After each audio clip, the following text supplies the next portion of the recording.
Hey, good day and welcome back to Max Nave Horsemanship. You want a quick little weather update? Well, we can do that for you. Uh, as usual, and this almost goes without saying, it's windy, a little more than usual today. It's quite breezy, and if I'm not careful, if I turn my head the wrong way, I might lose my hat. But we'll deal with it. Hopefully, I've got the mic situated in such a fashion with the filter on it that wind noise isn't going to be too horrible. We're kind of limited to what we can do, and well, it is what it is. But it's not super warm today. It's well, just slightly above room temperature, shall we say.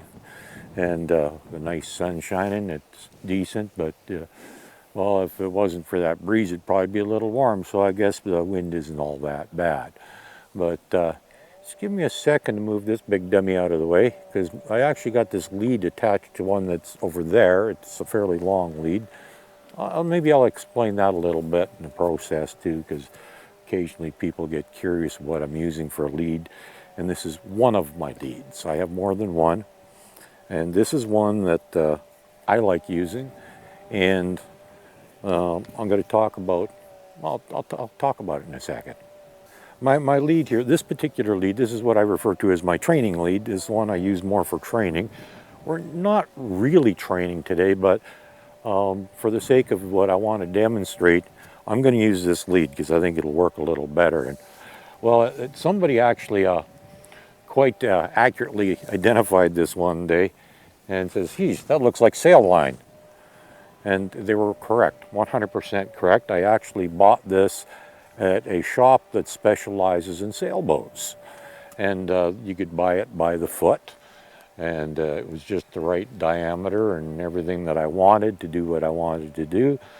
And I bought it by the foot, and I got this piece here is 18 feet long. Now, that's personal preference is going to be different for everybody. I've mentioned this before, is I have used, I think my first one I had that I bought by the foot was just over 20 feet, because it kind of simulated the distance out that a horse would be in a round pen.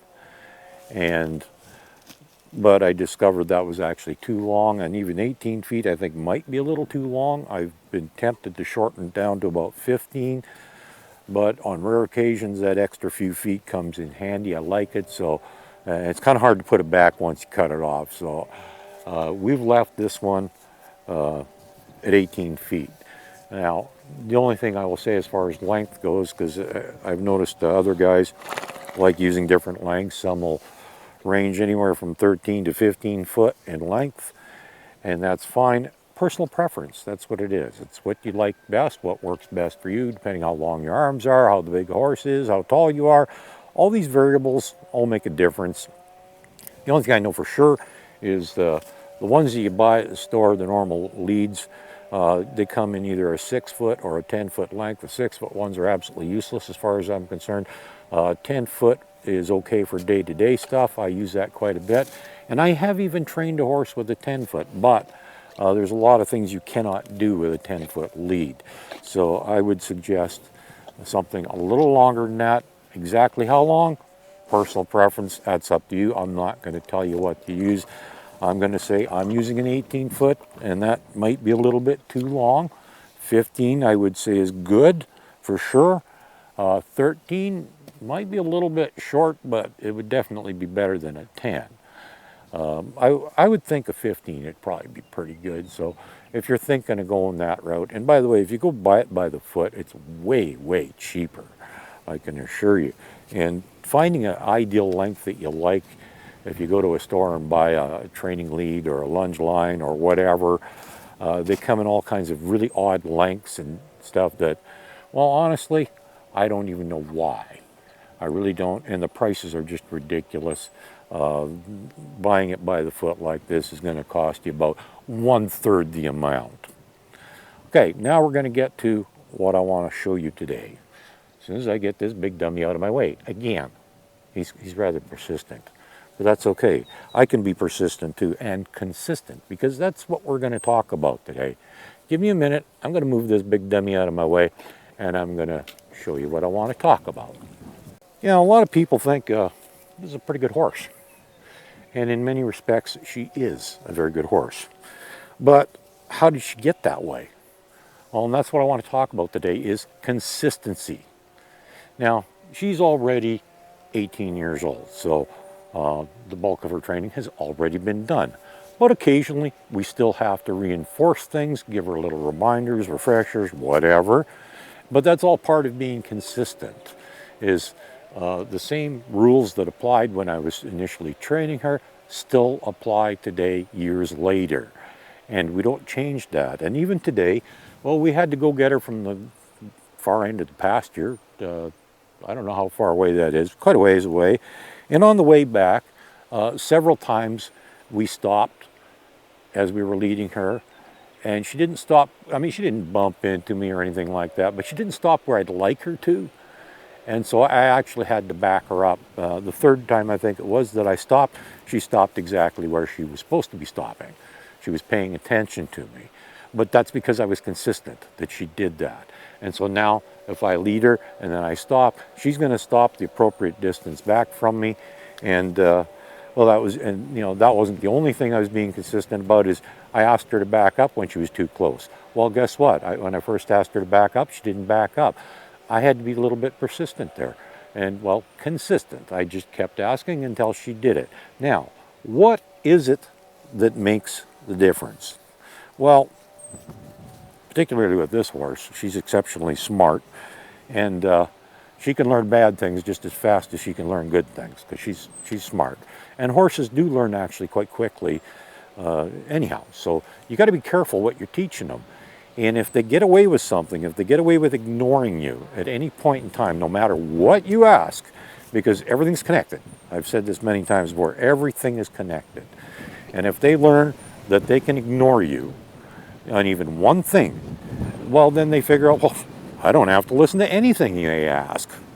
And next thing you know, when you want your horse to do something, well, you have to get into an argument with it. And all kinds of problems occur. And you don't want that. You don't want that at all. No, no, no. And so even the littlest of things, the things that seem inconsequential, if I want her to take 2 steps forward, I want her to go this way. Now, is she going to move? No, oh yeah, there she goes. Okay. All I had to do is ask her to move, and she moved. Okay, that's good, dear. Thank you. But had she not moved, I would have been consistent and I would have made her move. Because I asked her to move, and I can't just say, oh, well, I guess she doesn't feel like doing it today, forget it, we'll find something else. No, no, no, no, that does not work. Because then the horse is in control, and the horse is calling the shots and deciding what it will or will not do. You are the one deciding what it will or will not do. Now, she just moved again, and that's okay because I wasn't asking her to stand in a specific spot. So it's not a big deal, and it wasn't like she was really trying to go anywhere. I mean, as you can see, the lead's still slack. So it's not like she was trying to go this way or that way. Even this other big dummy here, he's learning because I've been consistent with him. When I say something, I mean business. When I asked him to get out of my way and step back over there, he realized, okay, I'm serious. And he's not getting any closer. He came back in a little bit, but he stopped and he realized, you know what? I'm going to keep my distance from this guy because he means it when he says it. And that's the importance of doing it, no matter what you ask the horse to do. If you want him to back up, you want him to come to you, you want him to turn, you want him to yield, you want him to respond to something, it's up to you whether or not the horse will. Now, I'll give you another quick little demonstration here. I don't know how this is going to work. I haven't done it for quite a while. I'm going to flex her. I'm going to ask her to turn her head. And I'm going to do that by just picking up the lead, bringing it up to her side. Oh, she's not being as soft as she used to be. I actually have to put a tiny bit of pressure on. It's not bad, but not what I would like. So you know what I'm going to do? I'm going to be consistent. I'm going to continue to put pressure on until she actually turns. Oh, she's actually even moving? I don't believe she's doing this. This is amazing. You see, I'm going to be consistent. I'm not, there we go. There she yielded, got soft. Oh, she pulled her head back again. Now there's pressure on the lead again. Oh, okay, she's soft. Okay, I'll give her head back now. But I was consistent. I asked her to turn her head, And I didn't quit until she did. I'm going to ask the other direction now. Let's see how this goes. She might be smart and do it better this way. Well, I'm actually putting pressure on the lead. That is very unusual for her. I haven't done this for a while. Oh, I'm putting quite a bit of pressure on. Quite a bit. Well, relatively speaking. I'm still bare hands. It's just, lead's just basically being held by my thumb. There we go. That's better. A little more. Oh, I didn't ask you to move, dear. Oh. There we go. There we go. All righty. That was interesting. That was actually, I'm glad I haven't tried riding her lately, because that would not have worked well, because that's part of your steering, is how the horse responds like that. How they respond to lead is how they're going to respond to the reins. It's very similar. But I was being consistent. I asked her to do something, and I'm not going to stop asking until she does it. Now this guy's crowding in on me again. I don't like that. And so I'm going to be consistent with him too, even though he's not my horse, and I'm going to make him get out of here. So just excuse me for a minute, because we have to continue to be consistent at all times, which includes with this dummy here. Back in a second. We're back again, minus one horse that was in my way, because I was consistent. And he's learning that crowding in on me is not a bright thing to be doing, and because I was consistent. This one here, I don't know. I'm going to, after I turn the camera off, I'm going to start thinking about a few other things we can try with her that we haven't done in quite a while. Because, well, we've just a lot of reasons that, we've been letting her get away with a lot of stuff, and she's done whatever she wants, and hasn't had to comply with many of my requests. So, I'm already finding that she's been doing this a little too long now, and maybe she needs a little refresher that rules still apply. The rules have never changed, and the consistency of the rules, no matter where she is or how long it's been, the rules don't change, and that's the importance. And it's like I said, you want a good horse, you got to be consistent, because your consistency determines the horse's consistency and how good it's going to be.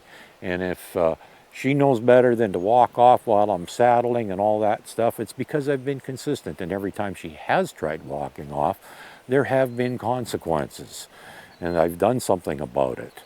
And if it means dropping my good saddle in the dirt to do it, well, unfortunately, I have had to do that a few times. Not with this one, but that has happened, where you got to just say, hey, what's more important, my saddle, which can be replaced, or a horse that I plan on having for many years, that needs to be trained to be reliable and consistent and responsive and all this good stuff?